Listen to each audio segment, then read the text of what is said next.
whimsical intro music fades into the background. Hello, wonderful viewers, and welcome back to our storytelling corner. Today, we're venturing deep into a sundaplet forest to meet a very ambitious, very busy, and very fluffy-tailed resident. His name is Squeaky, and he had a peculiar problem.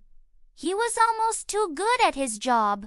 Our story begins as the first golden leaves of autumn started to fall. While other squirrels were just beginning to think about their winter stash, Squeaky was already in overdrive. You see, Squeaky wasn't just preparing for winter. He was preparing for the next 10 winters. You can never have too many nuts, he'd chatter to anyone who would listen, his little cheeks puffed out with acorns. What if winter is extra long?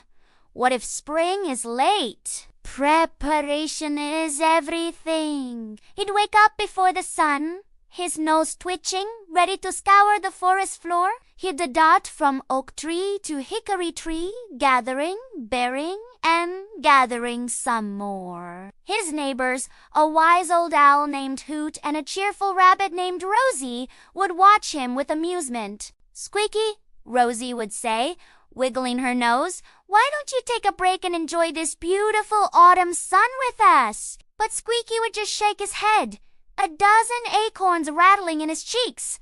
"No time, Rosie. Winter is coming." Squeaky's main storage spot was a grand old oak tree with a hollow so large you could practically host a party in it. And that's exactly what Squeaky was doing, except the only guests were nuts. Thousands of them. Acorns, walnuts, pecans, chestnuts, you name it. Squeaky had it. He meticulously organized them, creating little nutty pyramids and walls of walnuts. His hoard was a sight to behold, a fortress of food. He felt so proud, so secure. One afternoon, as Squeaky was trying to jam one final, particularly large walnut into his already overflowing hollow, he heard a faint squeak. He paused, listening. There it was again, a tiny, sad sound coming from the base of his tree. He scampered down to investigate and found a young, small squirrel named Pip, looking cold and frightened. Pip's fur was ruffled, and his eyes were wide with worry. "What's wrong, little one?" Squeaky asked, his usual frantic energy softening a little. Pip sniffled. I'm new to this part of the forest. I try to find nuts for my family, but all the good spots are empty. I don't know what we're going to do for the winter." Squeaky looked at Pip, then looked up at his magnificent hoard, a treasure trove of nuts that could feed a small army of squirrels. For the first time, he didn't see his stash as a symbol of security.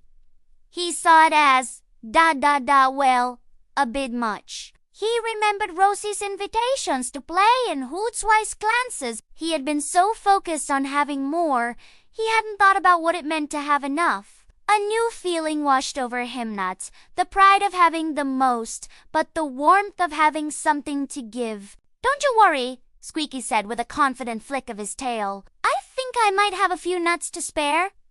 He led Pip up to his grand hollow. Pip's jaw dropped. He had never seen so many nuts in his life.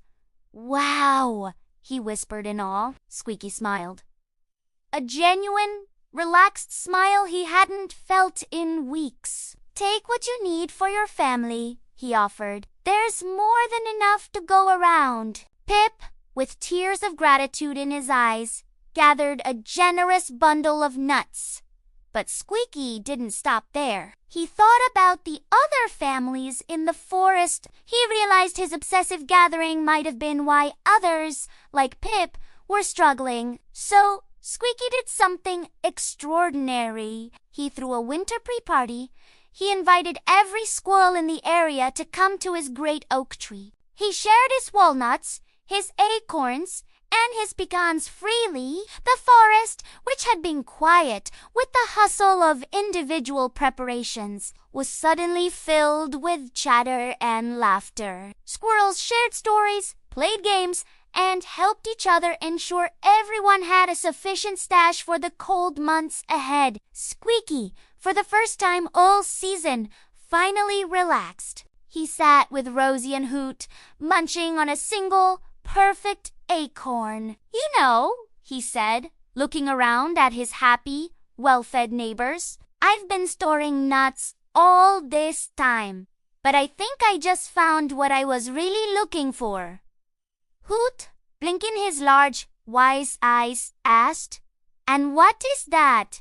Squeaky looked at his new friends and the community he had helped build. "Warmth," he replied, "not just from a cozy burrow, but from sharing with friends. I learned that having enough is wonderful, but sharing what you have is what truly makes you rich." And from that day on, Squeaky was still the best nut gatherer in the forest. But he no longer hoarded them just for himself. He became the keeper of the community stash, ensuring that every winter, no one in the forest ever had to worry. He learned that the greatest treasure isn't what you keep locked away, but the joy and friendship you create when you open your heart and share. So, what can we take away from Squeaky's nutty adventure? It's a beautiful reminder that while it's wise to prepare for the future, it's just as important to live in the present and care for those around us. True wealth and security aren't found in what we own, but in the connections we build and the kindness we share. Thank you so much for joining me for this story today. I hope it brought a little warmth and a smile to your face. If you enjoyed our trip to the forest, please hit that like button and don't forget to subscribe so you won't miss our next adventure. Until next time, take care and keep sharing your kindness. Bye for now.